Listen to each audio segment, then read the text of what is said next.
Llegué tarde a la escena a pesar de que andaba cerca. Sobre el sucio asfalto yacían dos cuerpos, el del asaltante y el de un pobre pasajero que se resistió a que le quitaran lo poco que cargaba consigo. La tarde se había sentido húmeda. Las oscuras nubes estuvieron amenazando por horas con dejar caer una tormenta, pero solamente bajaba del cielo una ligera lluvia que iba y venía. Un conocido nos reportó que un masculino de unos 20 y tantos se había subido a asaltar una unidad de transporte en la delegación Tláhuac.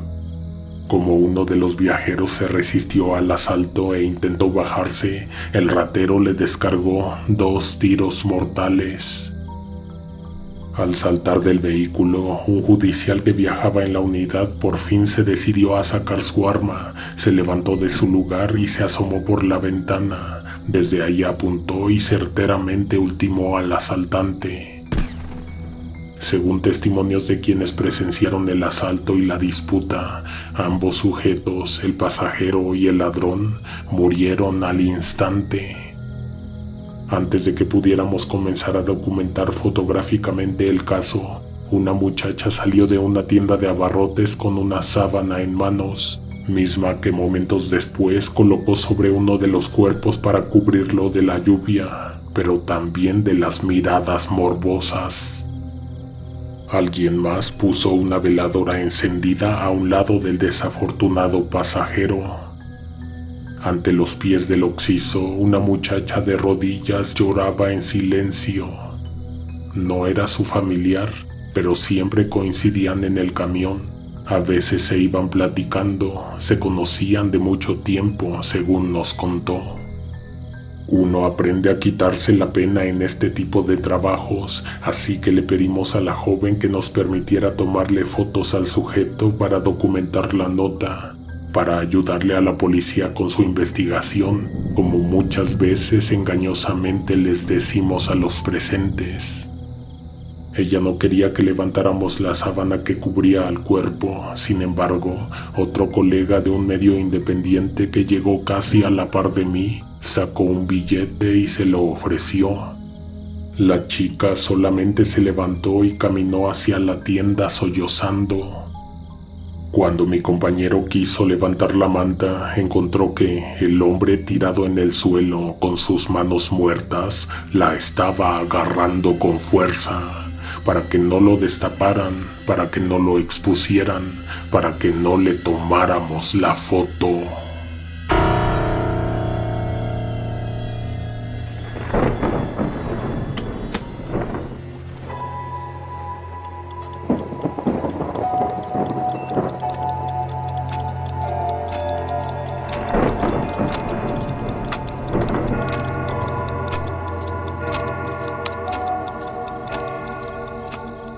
Buenas noches, te habla Conejo Negro. Hoy, antes de comenzar, quiero colocar en este punto una línea imaginaria y preguntarte, ¿estás seguro que quieres cruzarla?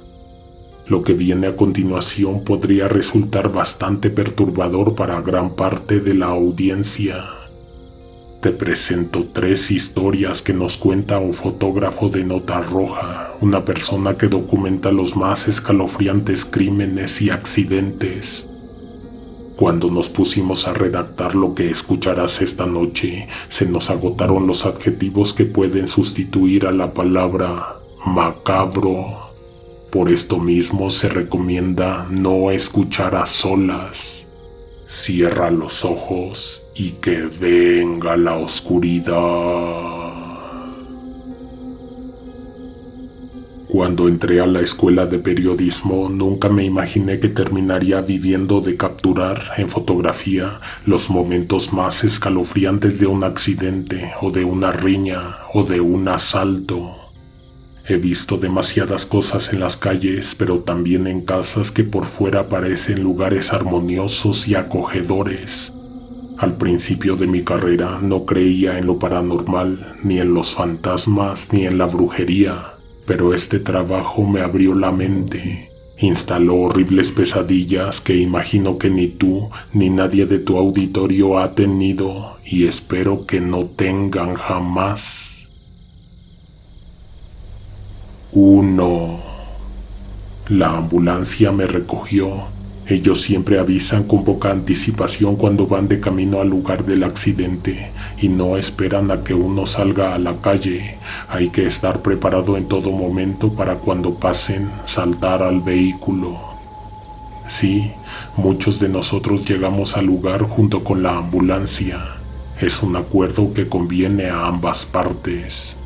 En el lugar del delito, la policía esperaba a los paramédicos, pero no a nosotros. Ellos piensan que les estorbamos en su trabajo, pero muchas veces nos llaman de vuelta para corroborar datos, para revisar las imágenes, para contactarnos con quien investiga los casos.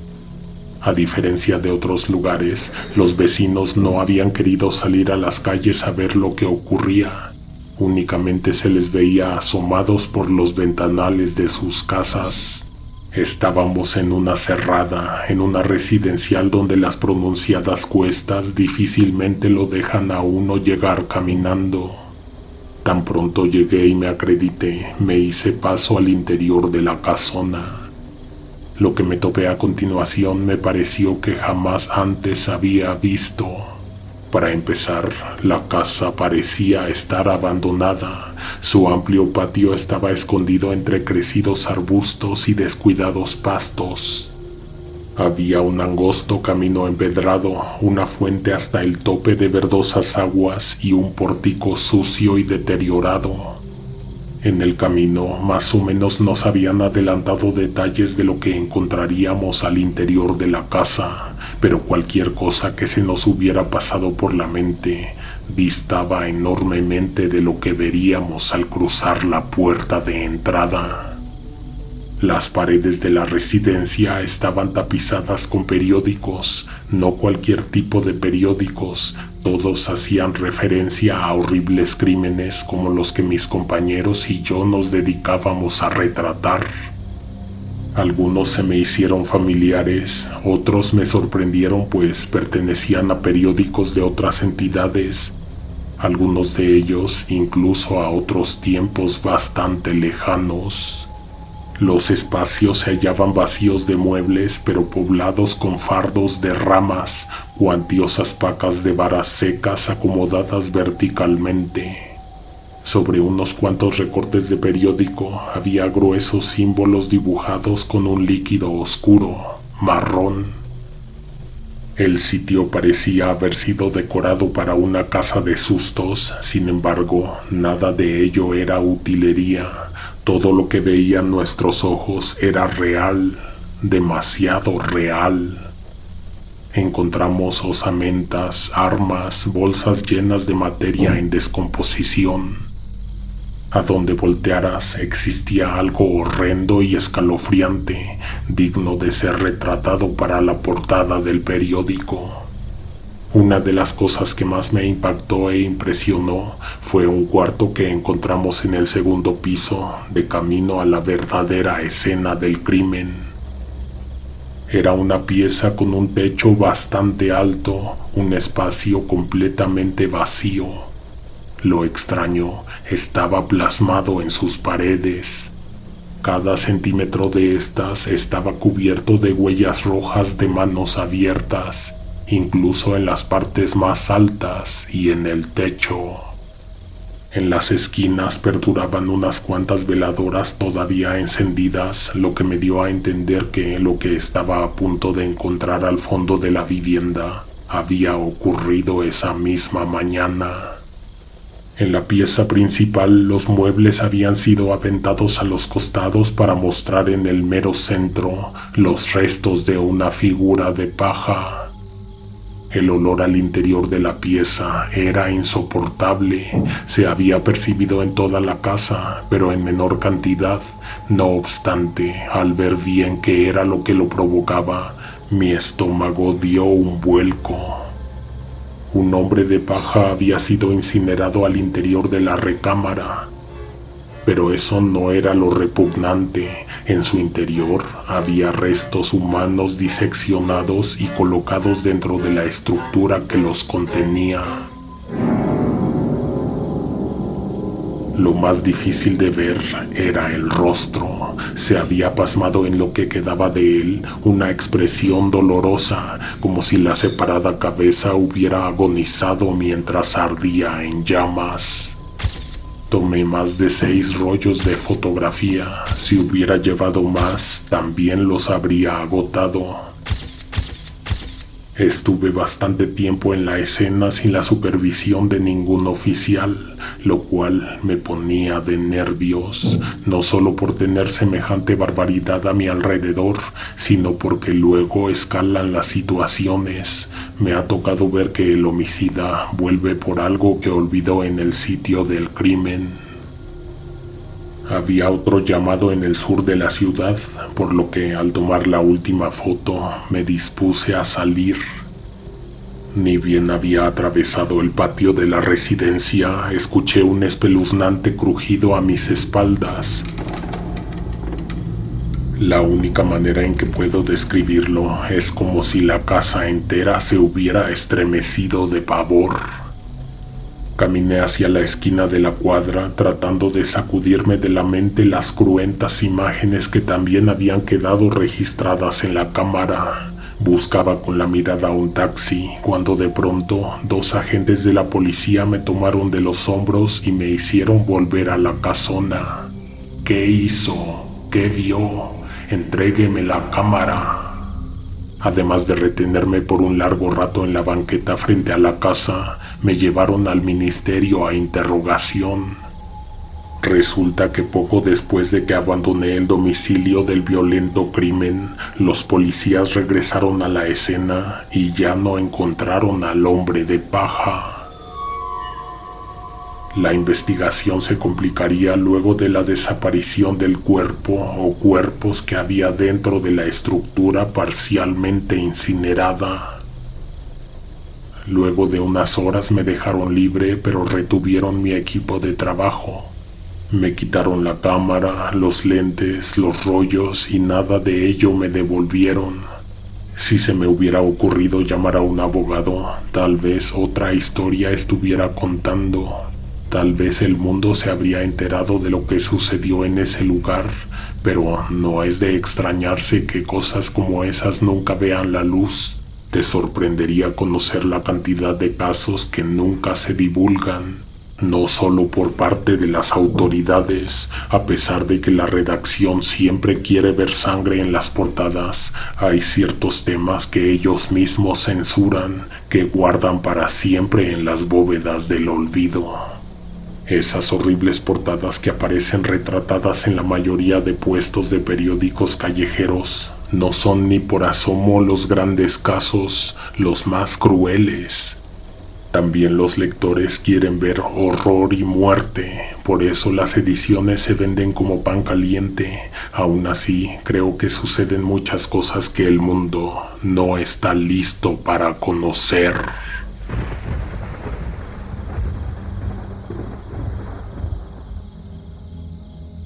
2. Cada año que pasa, la imaginación de la gente se vuelve más perturbadora. Los crímenes son cada vez más espantosos, más terribles. Antes tenía que pasar repartiendo tarjetas, haciendo contactos, buscando mediante pequeños incentivos que la gente me llamara en cuanto ocurriera un crimen. Ahora solitos llegan a mí, como si los mismos delitos fueran los que me llaman, pero creo que es porque ahora suceden en cada esquina, en cada avenida principal.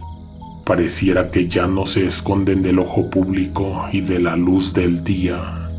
Un extraño caso que me tocó documentar fue uno para el que fui llamado de un conocido que trabajaba en mantenimiento de aguas negras.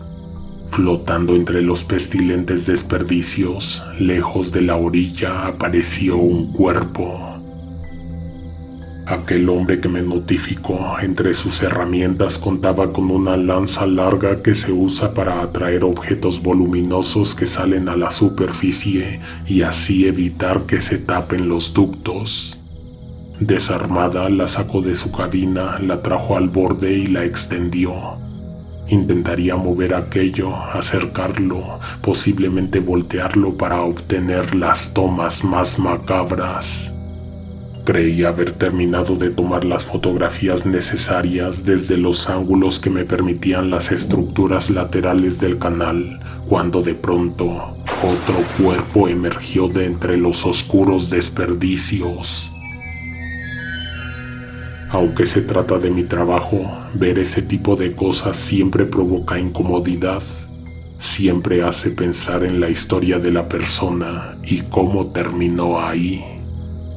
Aquel empleado de mantenimiento me contó que sabía de un hombre que se aventó al canal para evitar que lo asaltaran. Sin embargo, al sumergirse en el agua, algo lo mantuvo al fondo y no lo dejó salir. Ese fue un caso conocido que incluso apareció en las noticias. Después del segundo cuerpo, las aguas empezaron a burbujear y luego vino otro y luego otro. El hombre con la lanza se veía emocionado. Sabía que el aterrador descubrimiento me haría sacar unos pesos de más de mi bolsa y no estaba equivocado. Lo vi retirarse para volver con una balsa que, empujando, aventó al agua y que nos salpicó a ambos de excrementos, de basura y de materia podrida. La única diferencia es que yo traía un saco y un pantalón de vestir y él su uniforme y unas gruesas botas. Me dijo que sí quería subir al bote para tomar mejores fotos. La sensación de estar flotando entre el sinfín de desperdicios y de estar acercándose a esa creciente isla de muerte aún me inunda las fosas nasales, me hace temblar las piernas, me provoca toda clase de escalofríos. Pero lo que me dejó helado y casi me hizo vomitar del miedo, no del asco, del miedo y la sorpresa, fue que cuando le pregunté que si le había hablado a la policía, me respondió: no, guardé este momento para que solo estuviéramos usted y yo. Decidí que no me acercaría más y con los remos me conduje de nuevo a la orilla. Hacer eso sin la presencia de las autoridades es una manera fácil y efectiva de mandar a llamar los problemas. En el momento en que puse pie en tierra firme, los cuerpos que flotaban sin rumbo en el canal volvieron a sumergirse, desaparecieron en cuestión de segundos, como si algo los hubiera jalado de vuelta. El pestilente canal volvió a burbujear como si un prominente eructo hubiera emanado del fondo. Para ese momento yo ya no estaba pensando en el montón de fotografías de las que me había perdido, porque a partir del segundo cuerpo ya no levanté la cámara.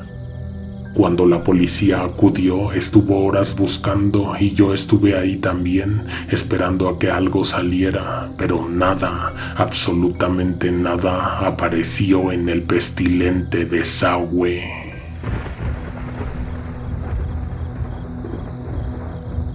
Tres.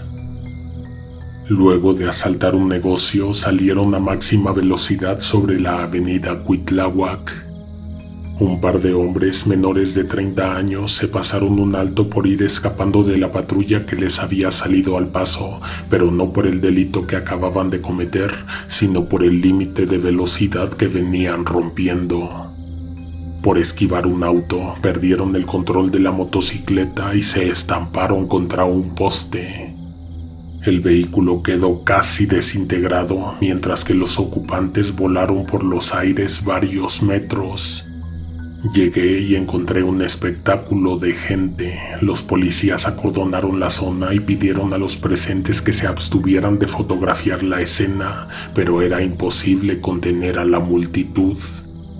Quería hacerme paso entre todos los mirones, pero resultaba imposible.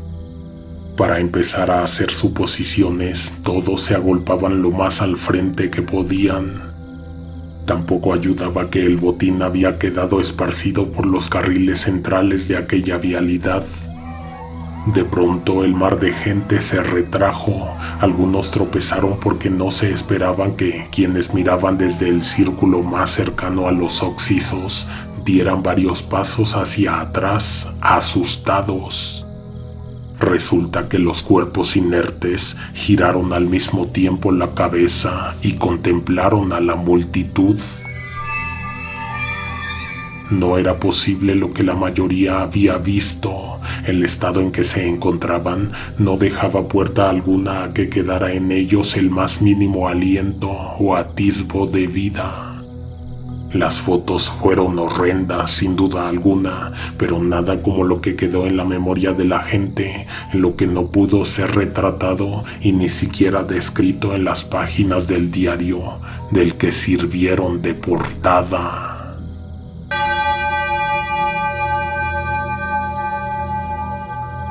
Fin del volumen 1. Nos escuchamos con la continuación de esta serie en 15 días, pero para el estreno habitual, aquí nos vemos el viernes. Alguien te observa en la oscuridad.